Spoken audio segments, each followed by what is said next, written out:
volta aqui no Além da Notícia, o programa de hoje falando sobre a saúde do homem. Nós continuamos. Doutor Eloadi, tem uma menção aqui à sua esposa, viu? Sim.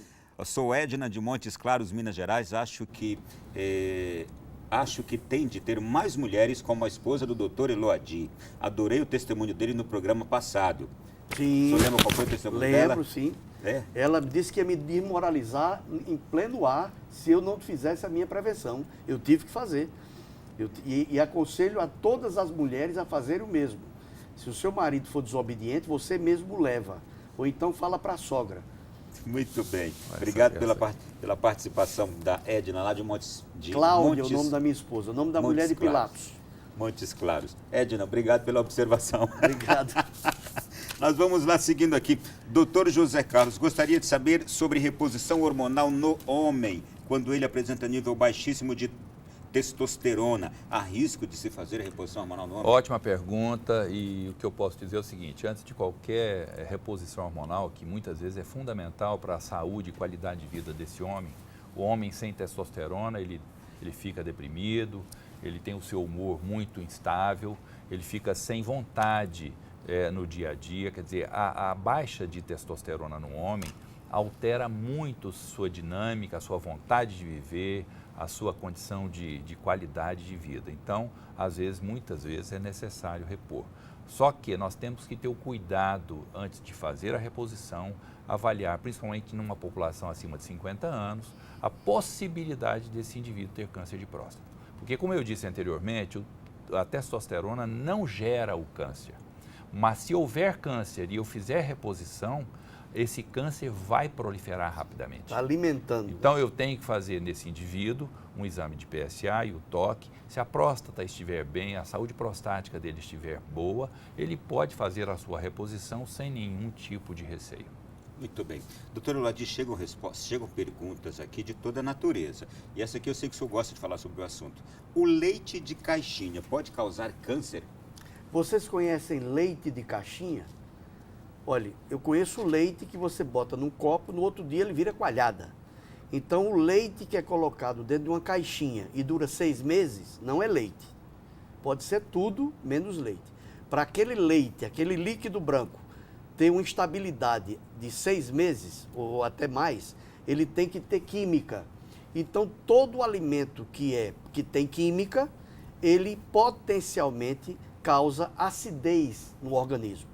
E uma coisa interessante, para que você desenvolva um câncer, você desenvolve câncer. Câncer não se pega. Ah, fulano está com câncer, eu não vou visitar porque pega. Isso não existe. O câncer é uma célula sua que sofre alterações por vários motivos que a gente já explicou. E um deles é a química. Como eu falei aqui no início do programa, o Ronaldo, para você, nós estamos com explosão dos últimos 20 anos de um aumento exorbitante de câncer no mundo inteiro. Que isso nós podemos associar com o desenvolvimento.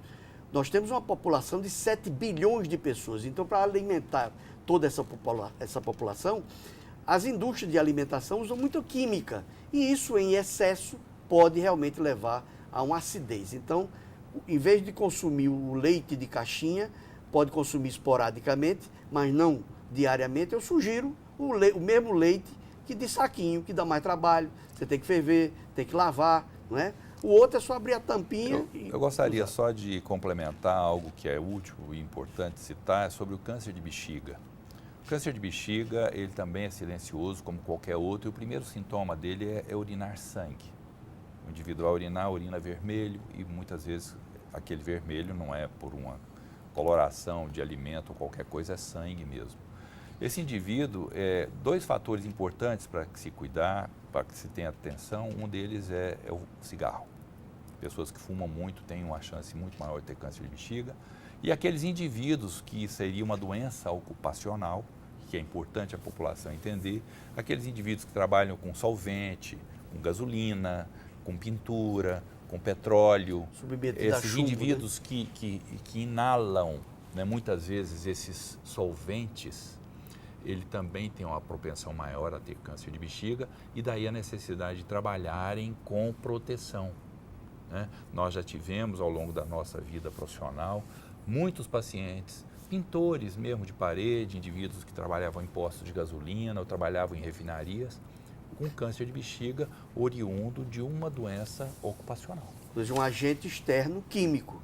Então, toda química, todo excesso de química dos alimentos ou do local, ou do seu trabalho. Aqueles alimentos conservados quimicamente em caixas, garrafas, embutidos, tudo isso tem muita química. Procurar evitar ao máximo. Ao máximo. Só Muito existe 5 coisas que conservam o alimento. 2 naturais, sal e gelo. E 3 que são artificiais, formol, acidulantes, eles botam nomes diferentes, mas são formol, bicarbonato, soda cáustica.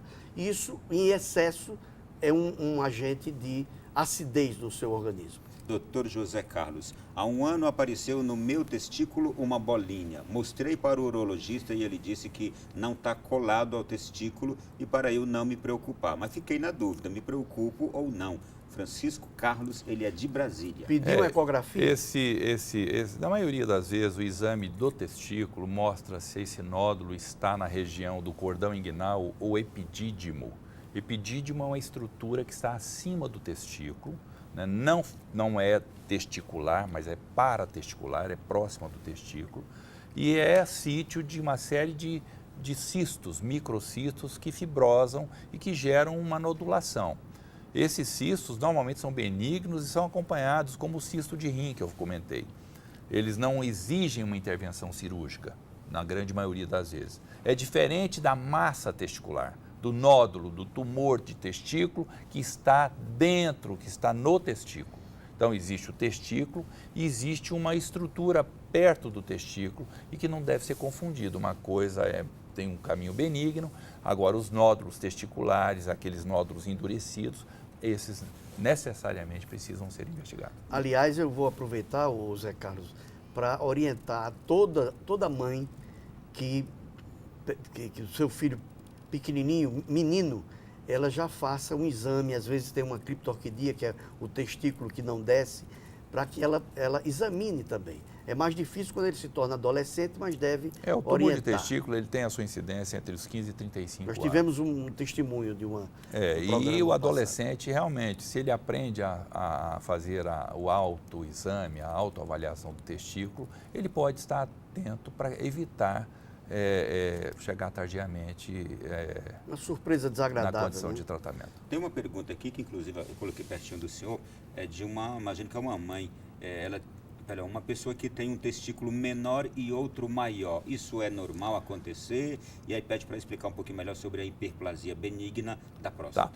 Vamos primeiro à hiperplasia benigna. Como eu disse, a próstata é uma glândula que ajuda o espermatozoide a fecundar o óvulo. Ela é muito importante no paciente, no indivíduo jovem, no homem jovem.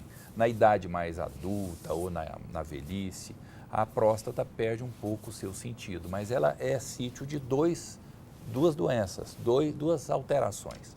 Aumento benigno, que causa um impacto na forma desse indivíduo urinar, esse realmente altera-se muito, é a hiperplasia, ele urina com dificuldade, urina várias vezes e esvazia às vezes incompletamente esse conteúdo da bexiga.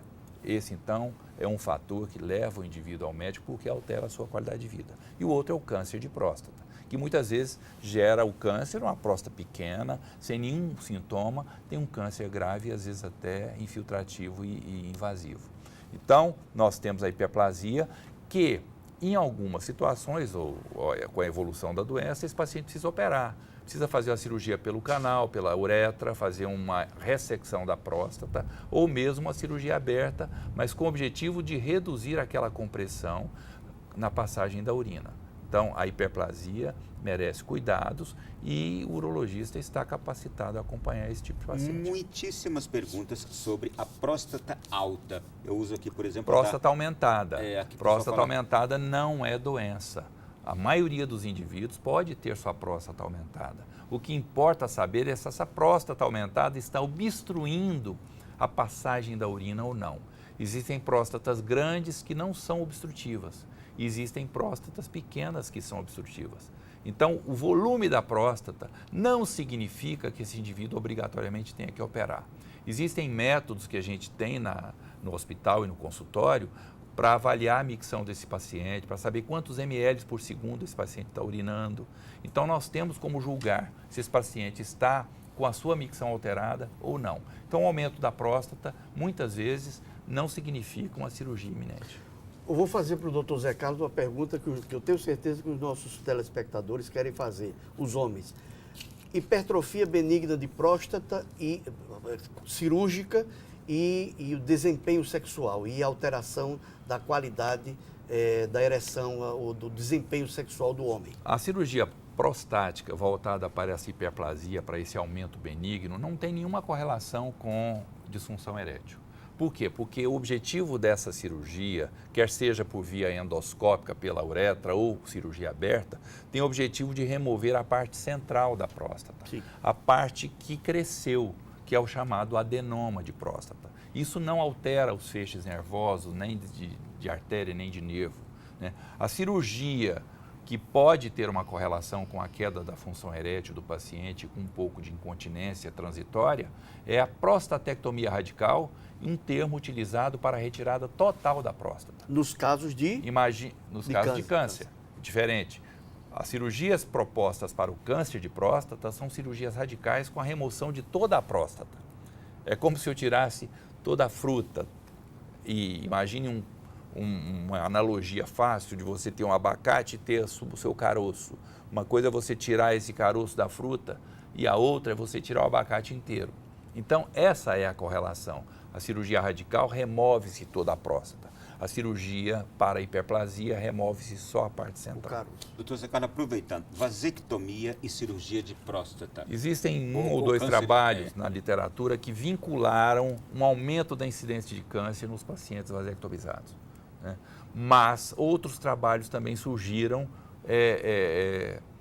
contrapondo a essa afirmação. Então, hoje, do ponto de vista acadêmico, científico, nós não temos uma verdade absoluta para dizer e confirmar que a vasectomia aumenta a chance desse paciente ter câncer de próstata. Então, na nossa atividade diária, corrente, nós entendemos que a vasectomia não é um fator deletério e decisivo para a gênese do câncer. Existem vários fatores, o genético, o ambiente, a alimentação.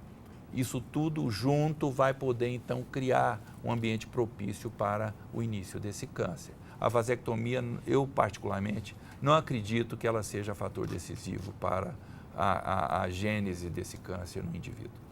Excelente informação. Uma última pergunta aqui, doutor, que eu fiquei também curioso com essa aqui. Meu marido tem, ou melhor, essa aqui, deixa eu falar. Por que o exame de toque é importante e vários médicos evitam fazê-lo? A pergunta é de Abias, de Caratinga, em Minas Gerais. E aí diz assim, já tive câncer de próstata e consultei com 5 médicos, só um fez o exame de toque.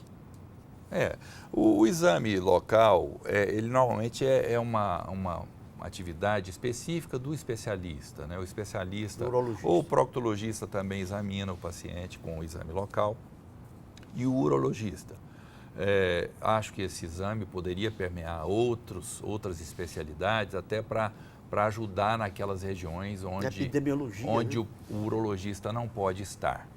O que acontece? Não existe um exame de imagem, tipo tomografia, ressonância, para substituir o toque. Porque os exames de imagem, eles mostram a função e a dimensão do órgão. Muitas vezes eles mostram como esse órgão está trabalhando e a dimensão dele. Mas a consistência, não. A consistência, e quando nós fazemos um exame de próstata, estamos fazendo um exame numa glândula depressível, mole, relativamente mole, com uma cápsula mais consistente.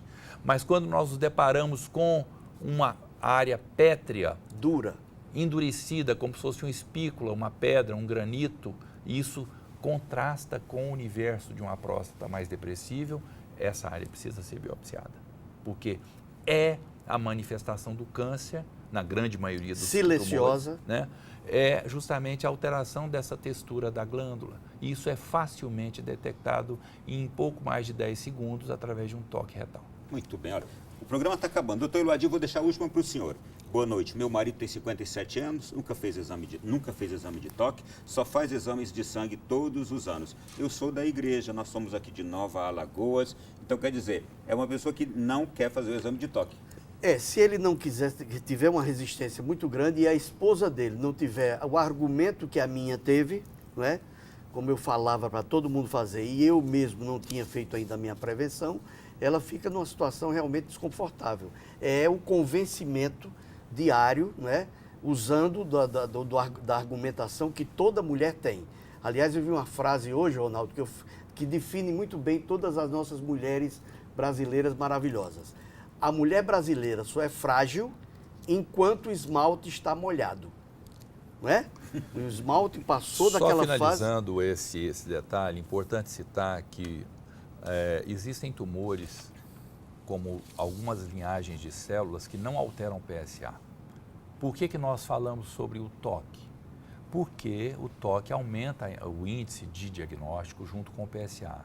E ainda existem tumores chamados ductais de próstata, que não aumentam o PSA. Normal. Que o PSA é normal e é um tumor agressivo com invasão da bexiga e da uretra. São os tumores ductais. Esses tumores são, em média, 4% de todos os tumores da próstata, mas que estão aí para serem diagnosticados. E sem o toque não há diagnóstico. Se eu faço o exame de PSA e o PSA está normal e imagina o azar desse paciente ter um tumor ductal de próstata, ele vai ter doença metastática porque não fez o toque.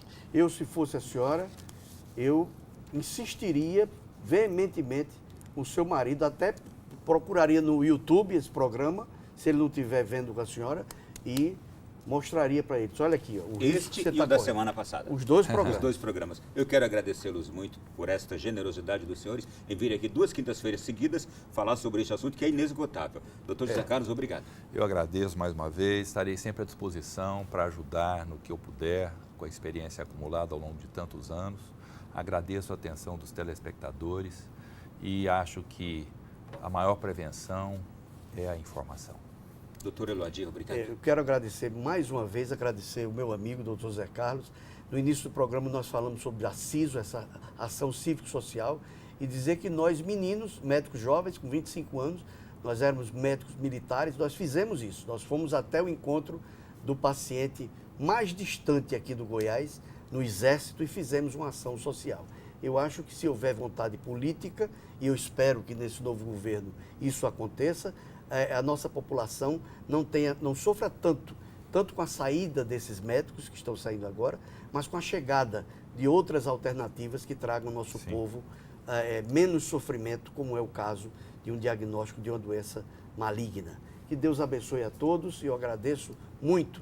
E rumo aos 100%, hein? 100%. Obrigado, doutor. Olha, se você que esteve conosco até agora, muito obrigado também. Continue com a programação da Canção Nova. Este programa e o da semana passada sobre o mesmo tema, você vai encontrá-los no YouTube. Reproduza, leve para muita gente esse conhecimento. Fique com Deus, boa noite e até semana que vem com um novo Além da Notícia.